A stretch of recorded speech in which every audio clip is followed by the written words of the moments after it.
My fellow citizens, at this hour, American and coalition forces are in the early stages of military operations to disarm Iraq, to free its people, and to defend the world from grave danger.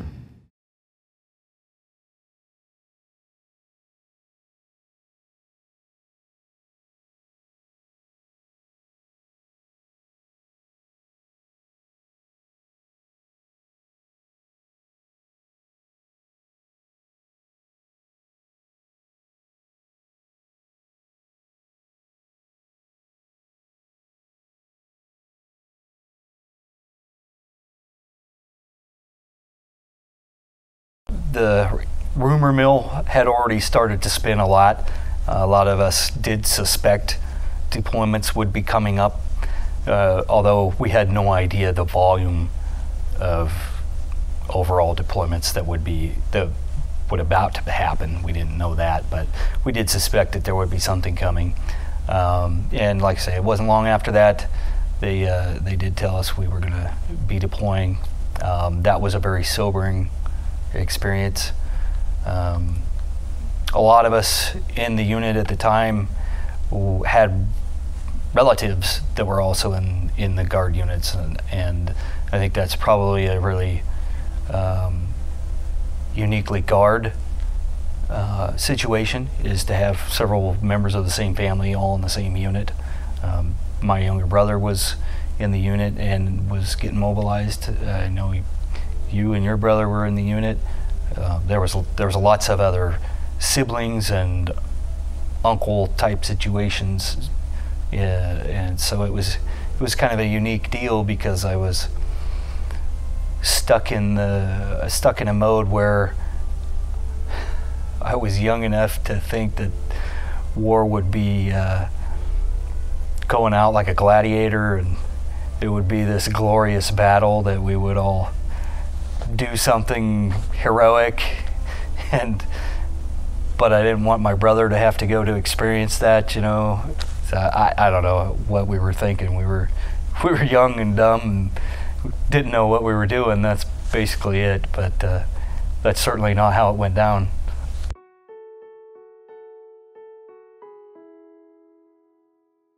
That really kind of sank it in.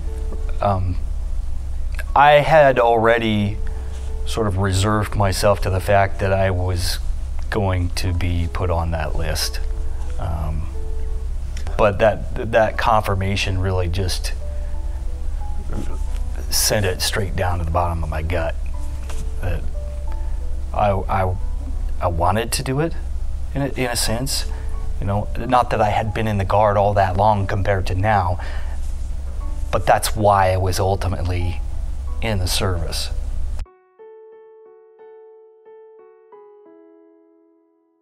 Been a corporal for about a year and a half or so, but not a lot of leadership experience. I could lead on a howitzer, but that was all MOS specific information.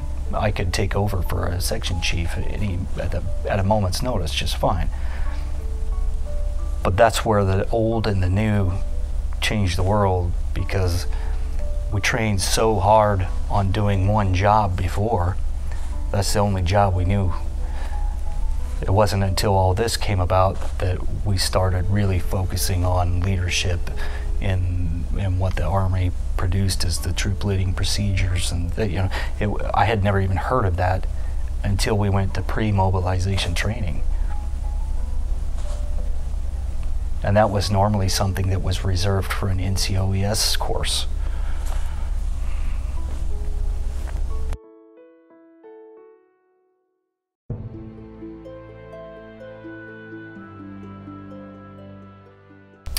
We moved over to Camp Cuervo, which is basically on the other side of Baghdad. It was a unique experience moving over there. That was something that we did on our own, without the escort of anybody else who had been around a while. We did get some equipment and trucks and Humvees to do that with.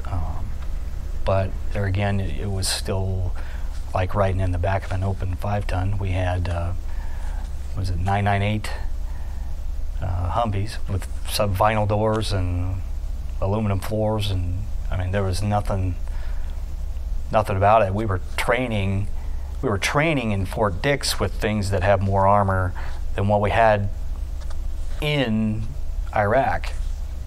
So a lot of things have been cobbled together, some aluminum diamond plating or whatever pieces of metal or steel that you could find to tack weld on there, lining the floors and the centers of the Humvees with sandbags to try and provide a little more security, which you could tell made the Humvee more like driving a boat. It was just not made for that. It was rough. It was scary.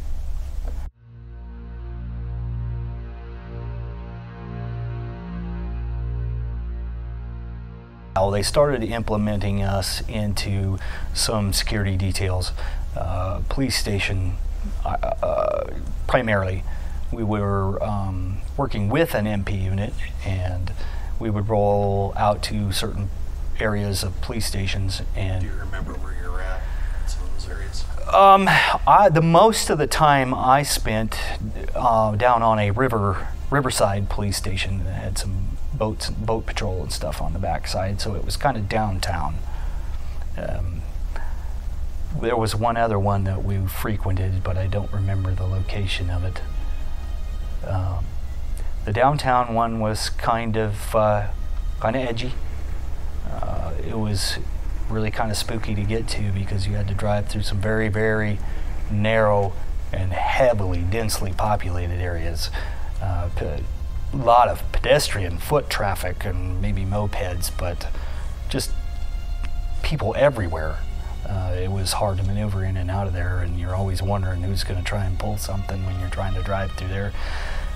It was a struggle to keep your fear in check. You want to be vigilant, but you don't want to run people over either. So that was an interesting challenge. The rooftop of that Riverside police station was right about the same level as a freeway overpass that went over the river. So it was very weird that somebody could throw things from a car and put it on the roof of that building.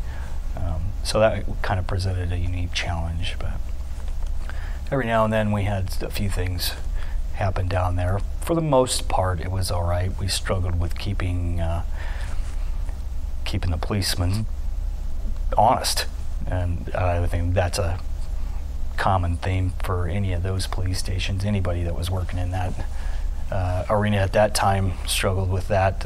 Most of the time, the insurgent forces would find out who those individuals were and threaten their families, and take their stuff or kill them. And so it was a big challenge at the time just to keep their own local populace safe.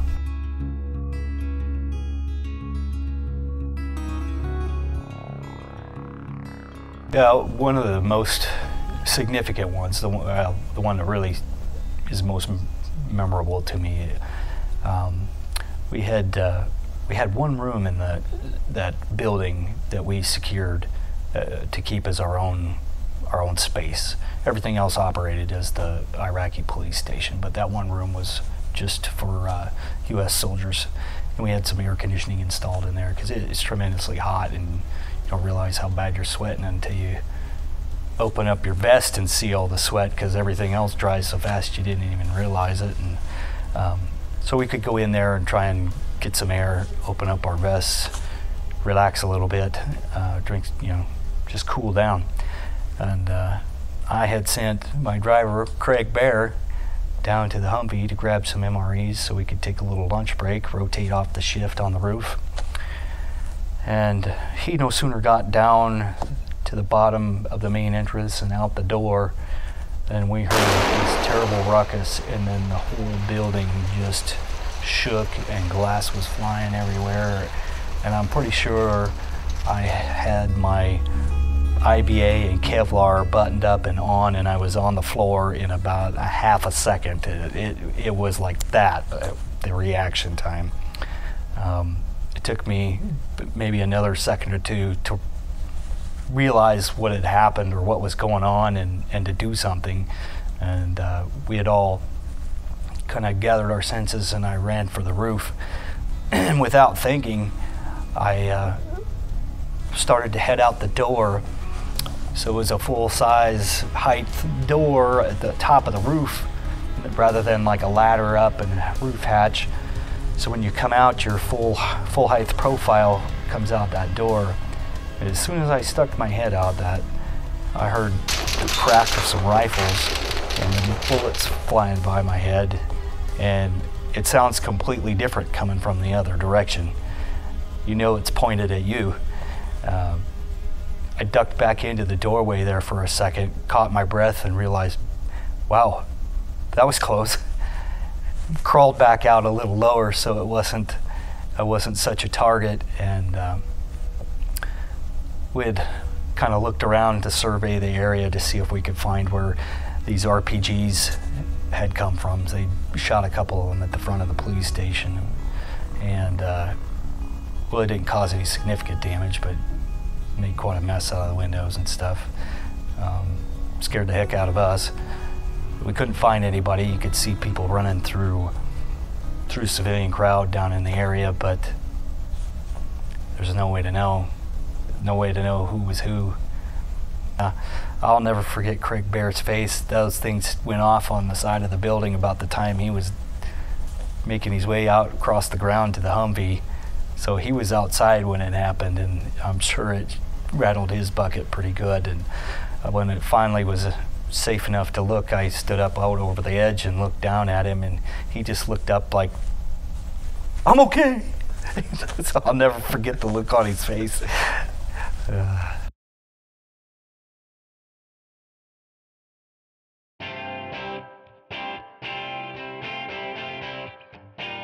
I was drafted in 1968 into the Army, and I served as an infantryman for a year in Vietnam in the 1st Cavalry Division. Mostly in Tay Ninh Province, which is northwest of Saigon on the Cambodian border.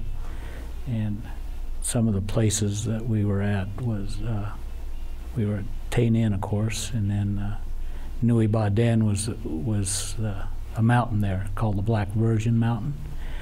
LZ Ike, Quan Loi, An Loc, Loc Ninh, Khatum.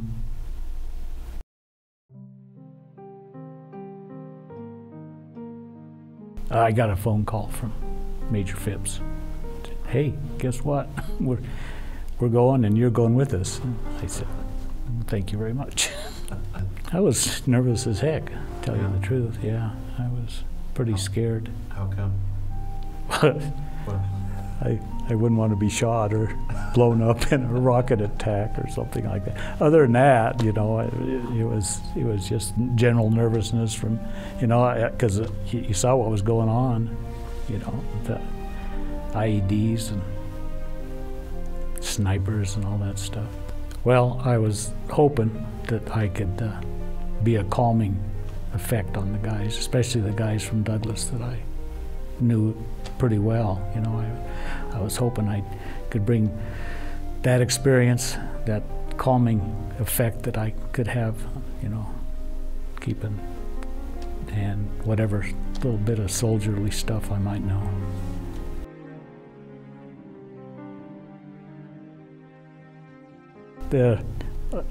I'll tell you a story about one night when we were still in the big Tomahawk building, and Doug Fenton and I were out on the front porch smoking a cigarette, and just all of a sudden, out of nowhere, AK rounds started snapping by, and we kind of went around behind the pillar and said, "What the hell?" And there was a guy that had been talking to us. We were all right there around that column, just smoking and joking, and they started snapping by, and we went around the corner, and the other guy, he just disappeared. and we saw the door slamming shut behind him. It was just like in the cartoon, you know, and he was gone.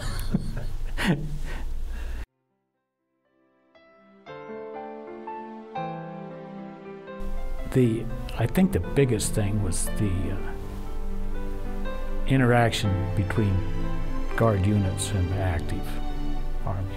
You know, I think they all had a bad idea of what the Guard was, and a lot of them presented that. And even their officers, you know, sometimes were. That's frustrating.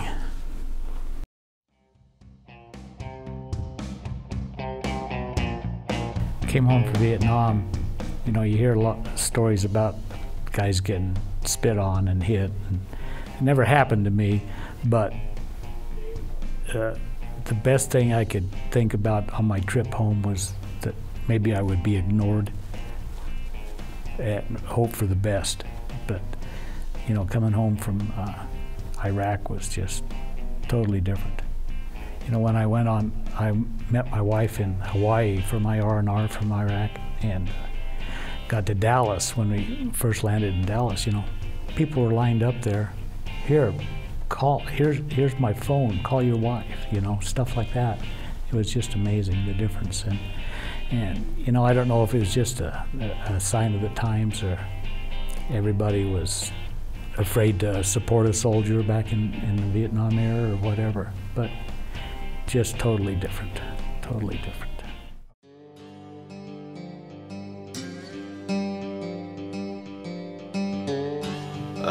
Well, I was on the baggage detail, so I got to ride up front, in front of the plane, because I volunteered for it, which was, I learned later, you know, in life that you don't ever volunteer for anything, because that was miserable, because there was numerous connexes of stuff that we had to unload into this plane. It took us all day, but the ride was nice, you know, because I drifted back to the back of the plane where all the rest of the guys in the line platoons were, and it was like rats in steerage, you know, just cramped in there like sardines.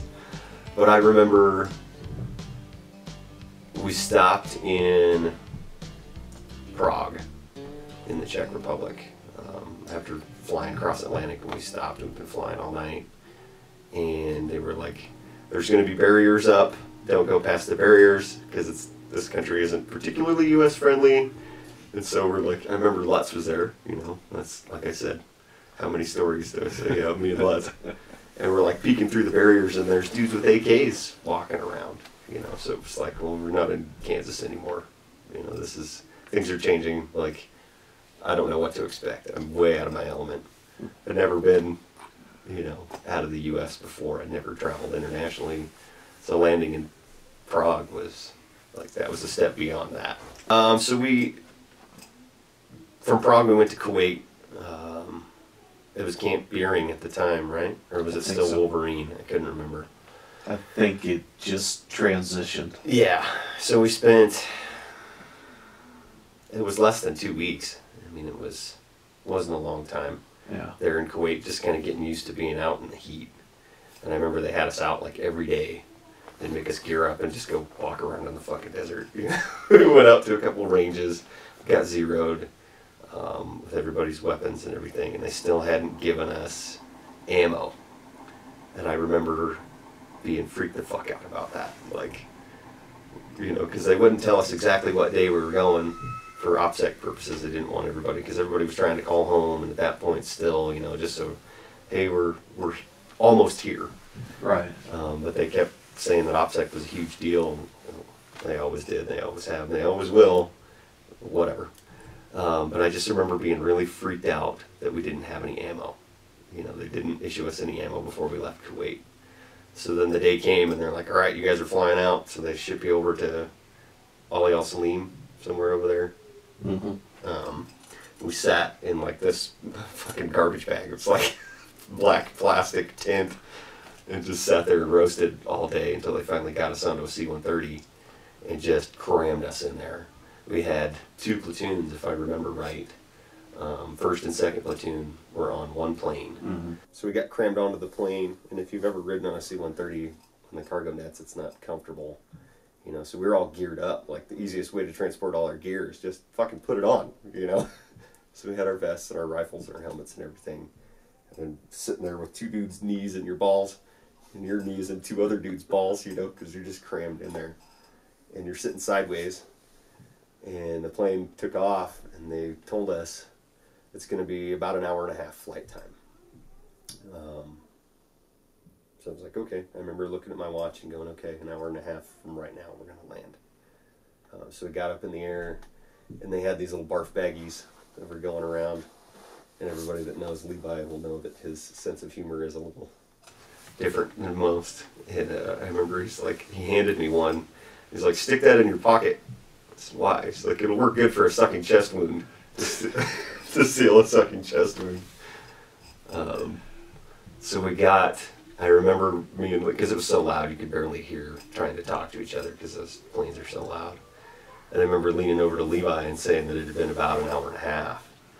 And it was like, I wonder when we're going to start heading down on a descent. And it was like, they just dropped the guts out of that plane.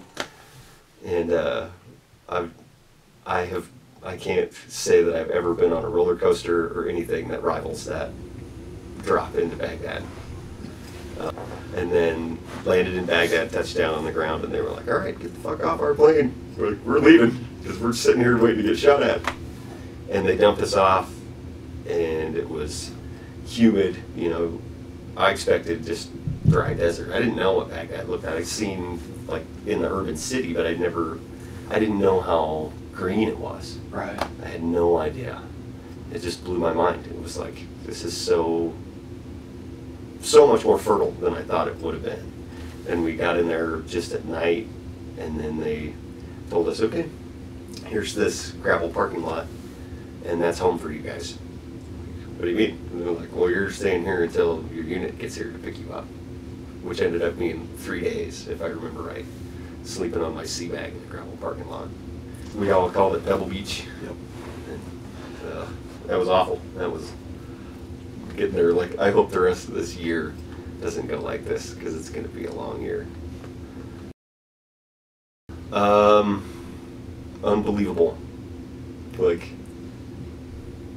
because there'd been all this stuff that, you know, we had so many questions before we left Fort Dix. Because none of us, there had been a few of us that had deployed.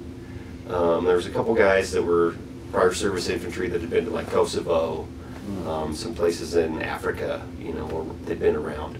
But there was virtually nil combat experience on, you know, OIF, OEF deployments at that point. Because the guys that had invaded were getting ready to come home. They'd been there about a year. Yeah. So there was no experience. Like, we didn't know what to expect. We didn't know anything. So they kept telling us, yeah, your unit's going to be there to pick you up. They're going to have your trucks, and they're going to have all your ammo, and they're going to come pick you up, take you to wherever we're going, and then you'll just fall in on them. Okay, sweet. So that's what they kept telling us. And they're like, they're coming. They're coming to get you guys. Like, okay. So then, like, it gets down to crunch time, and they're like, okay, we've got to get you guys there, but they don't have trucks for you. Okay, how are they going to get us there? Like, they're bringing 5 tons, which, you know, in the artillery world, we were super familiar with 5 tons. So they're like, yeah, it's going to be open top 5 tons with sandbags in them. Because at this time, like, IEDs weren't prevalent. I mean, they'd still stand out in the street and shoot it out with you at that point. IEDs weren't a thing, so armored vehicles were just starting to become a needed asset. So they drove, I don't know how many 5-ton flatbed, you know, just box bed trucks out there. And they had plywood, big slats of plywood propped up on the sides. And the floors were all lined with sandbags. And they crammed about a platoon of guys with all of their bags and gear, most of their bags and gear, into the back of all of these trucks. And they came up with like a garbage bag, like an ammo can of loose ammo. Said, okay, we're giving each guy like 5 to 10 rounds of ammo. So they divvy up ammo, and we load into the back of these trucks, and they're like, all right, we're going to drive across Baghdad. Like, you've got to be fucking kidding me. Like, okay. So I remember getting into the truck, and we drive all the way through Biop, and we get to the gate, and I remember, I can't remember who it was, but I remember somebody next to me looked at me and said, only shoot at what you know you can hit. Like, if shit goes down, only shoot at what you know you can hit, because you've only got, like, I think I had 8 rounds, something like that, and that was probably 3 more than everybody else had, because I tend to be that way. And that drive across Baghdad, like that first time out the gate, rolling into Baghdad, was shocking to me to see the city and be out there like driving through traffic and just being so completely overwhelmed with the potential threat of everything. Because at that point it was an insurgency. We didn't know who the bad guy was. There was no uniforms. There was nothing clear cut. I mean, it was the guy driving next to you in the car in traffic could be the bad guy for all you know. We had no clue. So it was just, that was my first experience being in a combat zone, outside the wire, a live weapon, and just being utterly terrified. But trying to keep up that macho bravado with everybody else. Like, yeah, I can't wait. Like, let them try it, you know, but everybody's literally sweating, you know. It was awful.